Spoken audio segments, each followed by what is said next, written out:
रात के 12 बजे थे। रिया अपने कॉलेज के प्रोजेक्ट के लिए रेलवे स्टेशन पर शूट कर रही थी।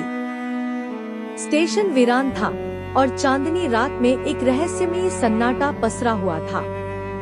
तभी उसे एक पुरानी किताब मिली जिसमें लिखा था, जिस आईने में परछाई न दिखे वो तुम्हारी नहीं, मौत की है। रिया होटल पहुंची और बाथरूम में जैसे ही आईने के सामने खड़ी हुई, उसके रोंगटे खड़े हो गए। आईने में उसका प्रतिबिंब नहीं, बल्कि एक काली आंखों वाली औरत दिख रही थी। उसका चेहरा गीला, आंखें काली और होंठ सिले हुए जैसे हों।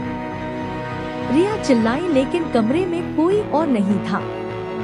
आईने से हाथ निकला और उसे छूने की कोशिश करने लगा। डरकर वह स्टेशन लौट आई, लेकिन वहां अब कोई ट्रेन नहीं थी। सिर्फ एक लाल साड़ी में औरत पटरियों पर खड़ी थी।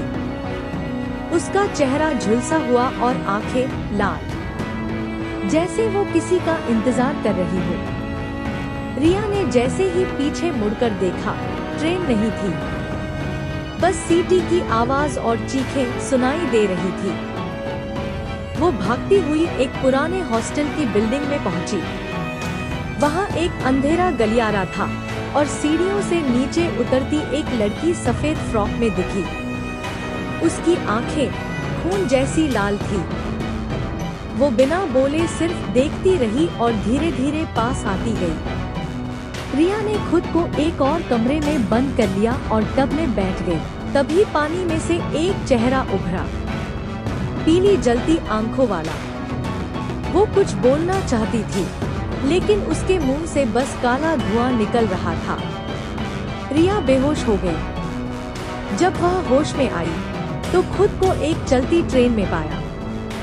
सामने की सीट पर वही लाल साड़ी वाली औरत बैठी थी, पर इस बार मुस्कुरा रही थी। उसकी आंखें चमक रही थी और नाखून बढ़ चुके थे। तू अब मेरी है, उसने कहा।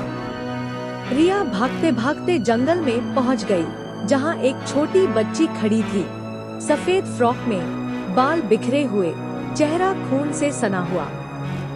तू भी वहीं जाएगी जहां मैं गई थी, उसने धीमी आवाज में कहा। जैसे ही रिया पीछे मुड़ी, सब अंधेरा हो गया। अगले दिन समाचार पत्र में छपी खबर, एक लड़की की रहस्यमयी मौत, आईना टूटा मिला, स्टेशन पर लाल साड़ी और ट्रेन से उसकी चीखें।